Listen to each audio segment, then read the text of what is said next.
Hi everyone. This is a question that's come from one of my the latest book. Hi Claire. Reading your book, It's Not You and It's Not Me. Please help me clarify exactly what you're saying and how to navigate my situation. I'm in love with a woman, let's call her Anne. I think about her all the time. I get jealous when she talks about other men. I get upset if she doesn't want to see me. This feels like love to me. There have been other women in my life who I haven't felt that with.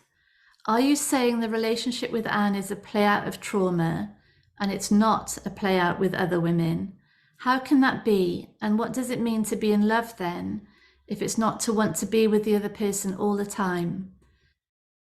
Hmm. Yes, okay. It feels like love, doesn't it?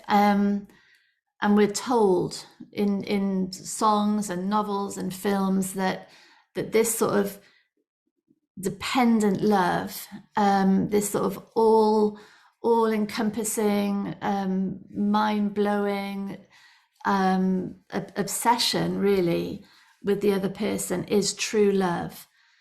Um, it's really not. It's really not, is it? Um, and I think so. I think there's three things going on in this question.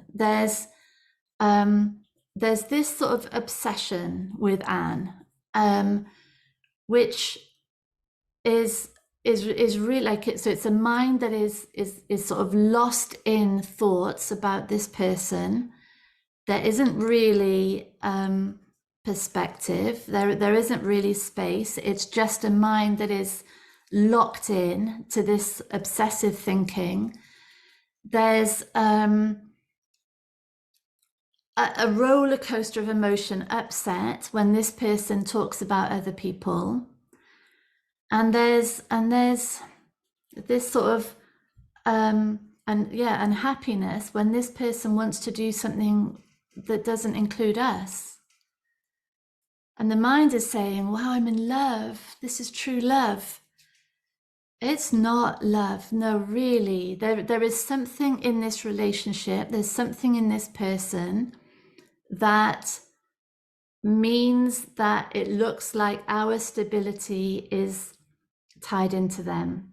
And when their attention is on us, when we have their regard, their compliments, their physical presence, we feel like everything's fine in the world. When that gets taken away, it's like the sun's gone behind a cloud. We're lost because somehow this sense of me has attached itself to this person, and it looks like love because everything is telling us that's what love is, but actually that roller coaster of stability, instability, according to the regard of that person, and and fundamentally the overriding of this person's wishes, this person's freedom, this person's space, but by my need to have their attention, have their presence, that's really saying this relationship is not actually about them. It's not about how much I care about them, how much I want them to be happy, how much I want their freedom and the fulfillment of their deepest desires. Absolutely not, because that would destroy me. If you know, I mean, where we're heading really is Anne is going to turn around to us one day and say, "This is suffocating me. This control is too much. This has to end." And where are we then? Where are we? We're devastated because our survival was attached to Anne, and the control of what she does with her time and attention, because without it we're lost. So we're not actually dealing with a real person here. That's really important for us to see. We're dealing with wounds from our past, for sure, for sure. There's something, and it's there's something in this person that is subconsciously resonating with wounds. Yeah, and the sort of common phrase at the moment is a trauma bond. This is a trauma bond. If Anne's in a good place, she'll see that. If she's not in a good place, if she's also there's something in this relationship that is representing an unhealed wound within her, and if something locks her into this, then the two of us are really stuck playing out our trauma. It will be a really like rocky roller coaster ride of a relationship, both of us re-traumatizing each other, really, because neither of us can see what's actually true here. Neither of us can see that this isn't a healthy place of growth and expansion and healing. Yeah, so the signs are the desperation, the roller coaster, the emotional highs and lows, the crashing, the dependency on someone's attention and regard, the lack of perspective within the mind. All of these are saying trauma bond, not love.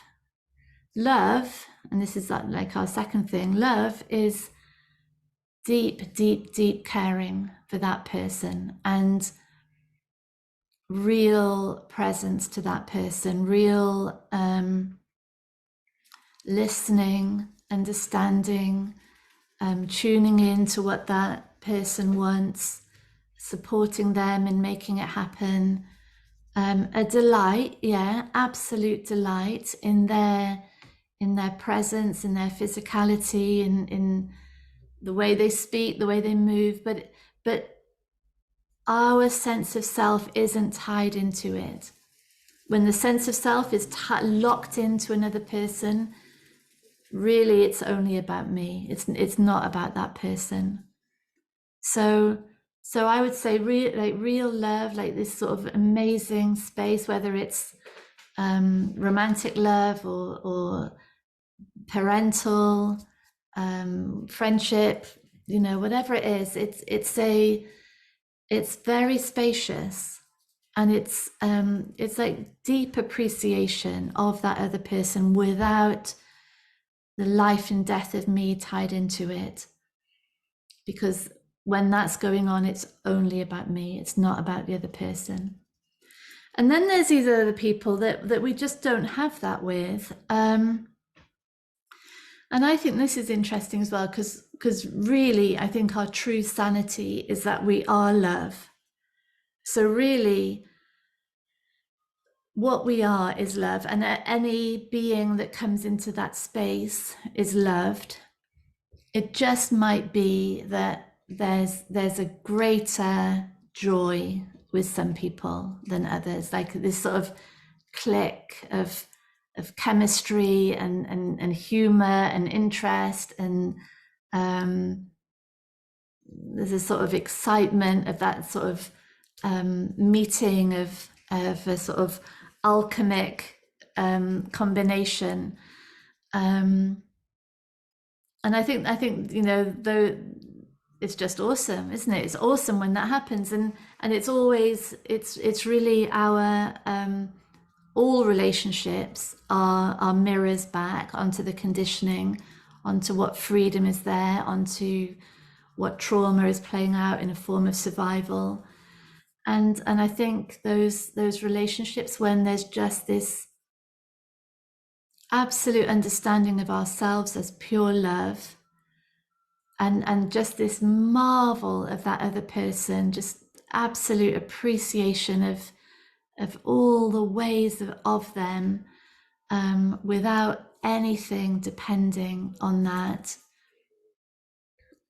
I think actually is the nirvana of human beingness, really, because it's simultaneously both our deepest truth, like the absolute truth of our being is wholeness, is freedom, is unconditional love, and then to experience that played out in the world of form, in this sensual world of sight and sound and touch.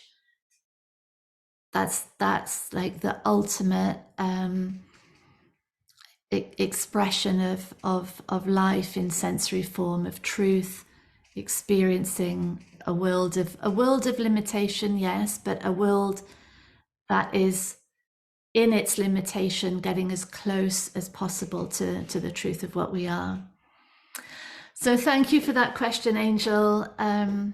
Yes, Anne is our teacher, isn't she? Anne is the mirror of limitation, lack, for us to move through, to heal, and to see what's really going on. Yeah, thanks, darling. Bye.